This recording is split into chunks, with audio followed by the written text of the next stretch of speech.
everybody, I'm Pia from Stitches and Scraps. Today I'm going to show you how to do the collar for the Simply Sweet Raglan baby sweater with this little button flap at the back.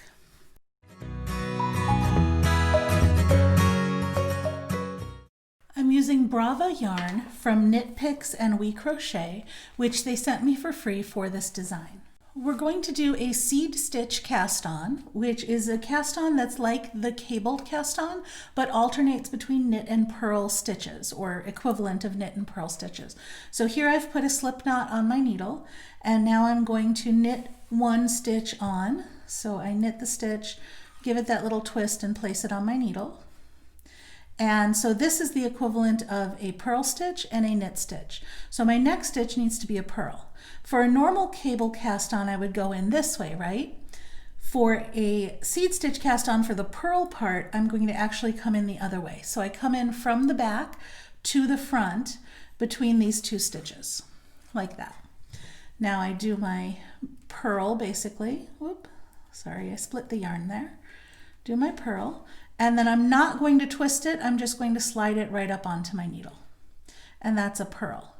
Now I'm going to do a knit, which is just the normal cable cast on. So you go in like that, yarn over, and put it on your needle. And we're going to keep alternating back and forth between those two until we have all the stitches cast on that we need. I do have a much more in-depth tutorial for this cast on, and I will link to that in the post. And if you're watching this on YouTube, I'll add it in the description. So we're just alternating knit and purl stitches until we have all the stitches we need. I've cast on the number of stitches I needed, which in this case is 54.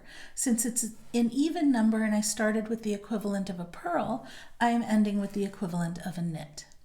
So I'm going to go ahead and knit my first stitch for the first row, and then purl the next one, and I'm going to go all the way down the row alternating between knitting and purling to create the ribbing.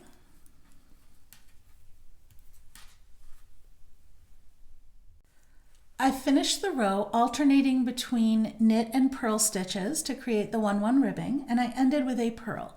We're always going to end with a purl, and then to create a nice even edge on these finished edges here, I'm going to slip the first stitch purlwise with the yarn in front. So I bring my needle behind the working yarn and I insert it from back to front like this, from right to left, just as though I was going to purl, but I just slip that stitch off. Okay, now I'm going to create a buttonhole. So I'm going to purl my first stitch and knit the next one, or actually I guess I slipped my first stitch, so I purl the second stitch, knit the third stitch. So now here's where I'm going to put the buttonhole. I do a yarn over to create the extra stitch with a space underneath it, and then so that I don't throw my stitch count off, I'm going to go ahead and knit these next two stitches together. So now I have a little hole that will stretch out a bit more and work perfectly well for a button, and I now need to go back to my ribbing pattern. So this next stitch is a purl. So as you can see, we've gone slip one, purl one, knit one, and then this yarn over is going to count as a purl, and then the next one was a knit one, which we actually knit two together. So it's slip one, knit one, slip one, purl one, knit one, yarn over, knit two together, and then purl one. Okay? Now I'm going to just repeat knit one, purl one all the way across, just like we did before to create the ribbing. We're just continuing in our ribbing pattern now. And the knit stitches should always line up on top of the knit stitches and the purl stitches on top of the purl stitches.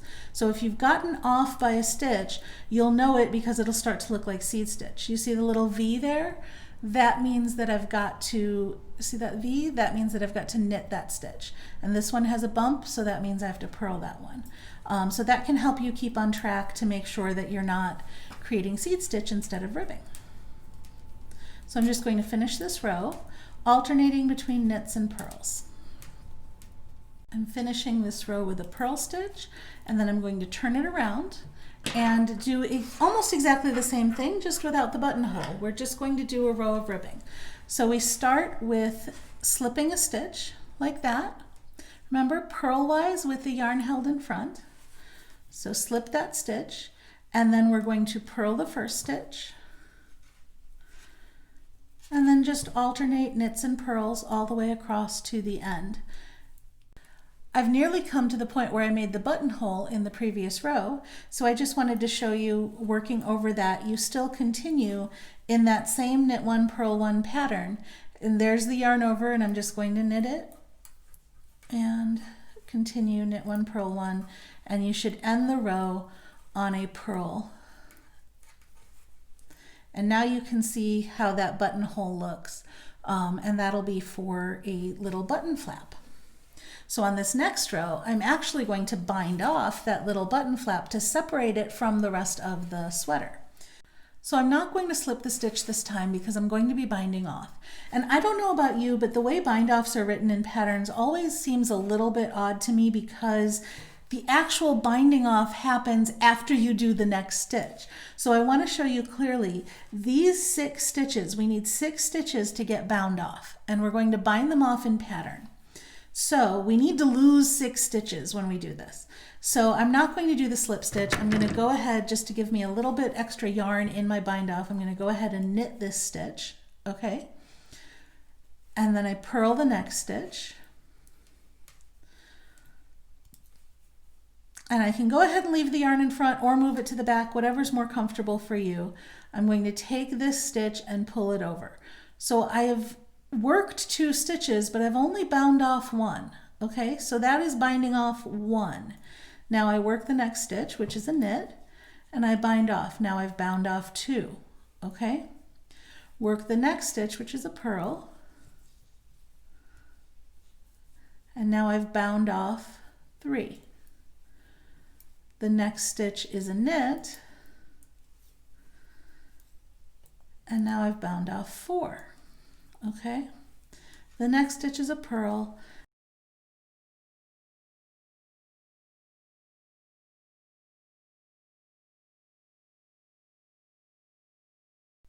so I've bound off 5 stitches, but I've actually worked 6 stitches, right? So to know what to do with the next stitch, it's actually the next stitch in the pattern, even though I'm not finished binding off.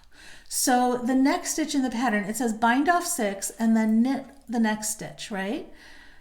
So I'm going to go ahead and knit that stitch and then finish binding off my 6th stitch. Does that make sense? So your bind off 6 was these 6 stitches, but you actually worked that knit stitch before you finished that bind off. So that is the knit stitch. That's the next knit stitch. So knit, purl across is what it says for the rest of the row. So don't get thrown off. Don't work 7 stitches and then do a knit, because that will throw your ribbing off. You should be in the same ribbing pattern.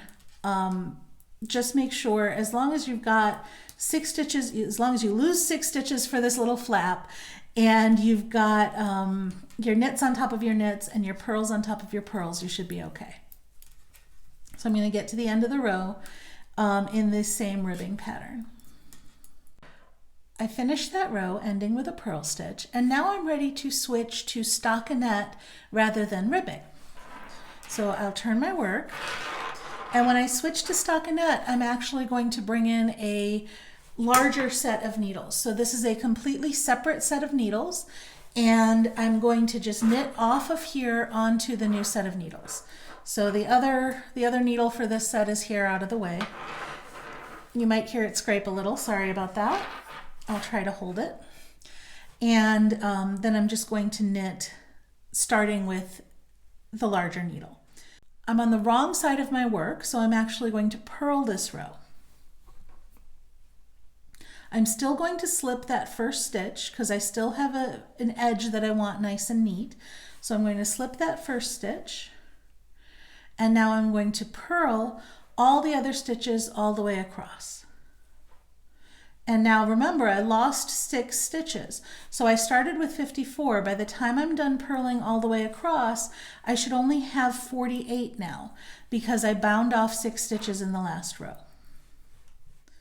As I finish this row with my last purl stitch, the smaller needles are now empty, so I can take that whole set of needles and just put it out of the way. And now I have transferred my stitches to the larger needles. Now the collar is finished, and the next row we're going to do is going to be in the other color. So I can go ahead and cut this yarn now because I'm going to be changing colors next time. So I want to leave a tail long enough to weave in, and I like to leave extra long tails just to be safe. So I am leaving, oops, getting my scissors here. I'm leaving about, well, that's too much, maybe about 4 to 6 inches for a tail, and then I'm going to cut the yarn. So that is the collar. All done with the 2 tails that need to be woven in. Now we've worked this top down, right? I'm going to slide this over to the cord. We work this top down, so this is actually the top of the collar. So when it stands up like this, and this is the, we just worked the wrong side, so I want it to be on the right side. So it'll stand up like this, and this little button flap will go around, and you'll have a little button here, and that's how the collar will close. So that's how you make the collar of this Raglan baby sweater. If you enjoyed this video, please give me a thumbs up, share it with your friends, or leave me a comment. You can also subscribe to my YouTube channel for more great videos. Thanks for watching.